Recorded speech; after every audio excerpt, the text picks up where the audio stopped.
today's episode, I would like to take a moment to highlight a magnificent restoration project, the OP&E number 19's return to steam. This project has been quite the undertaking thanks to the crew of the Age of Steam Roundhouse Museum, who meticulously restored this beautiful piece of history to its former glory. This project has been a lifelong dream of its founder, Jerry Joe Jacobson, who was a big fan of this engine after seeing it in several movies, including Emperor of the North and Stand By Me with Will Wheaton. It was featured at the Denison Railroad Museum's event, the America 250 celebration, along with its famous auxiliary tender from the famous Frisco 1522 locomotive, as well as their tool car.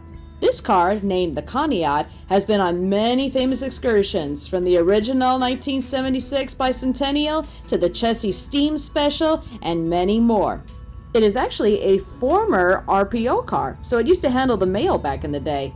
Jerry often used to use this car as the tool car on the original Ohio Central Steam program, so it is always a welcome sight to see it on any train, and especially the main line at Denison. I actually remember the day that Jerry first bought the 19. I was at work and he called me up, and I remembered it was going to be put up at a sheriff's auction when the railway it was on was shut down. He was like a combination of a kid with a new toy as well as accomplishing a lifelong dream.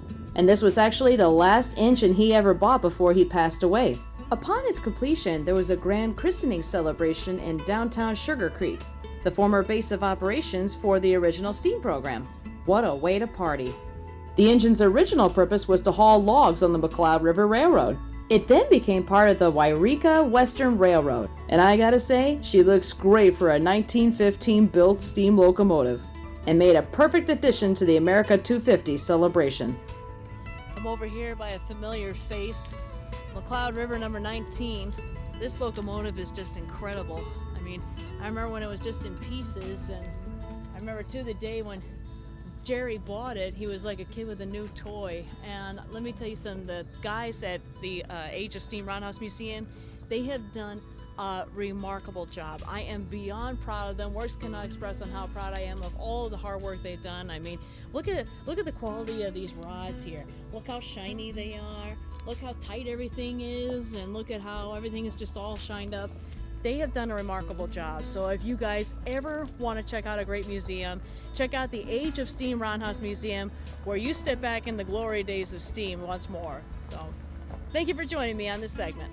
The Age of Steam Roundhouse Museum is also available for private bookings, parties, and tours.